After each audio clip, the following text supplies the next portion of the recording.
I've had MS for 15 years and I came down with it really hard 14 months ago, and I had numb feet and as well as other things going on, rheumatic sign and a few other things.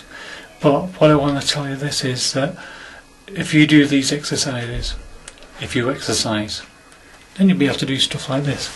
It's just me. I'm just running upstairs now.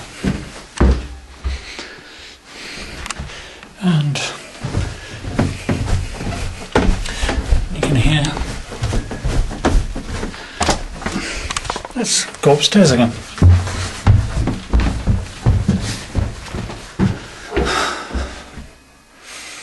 You want to be able to do that, don't you? Do the exercises. It's a long process. Cortical Remapping is a very short process. I got rid of all my numbness in 2 weeks. Okay?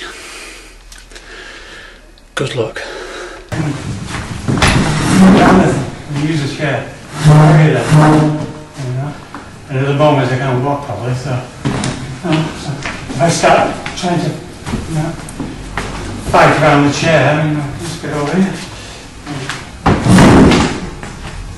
That's the way.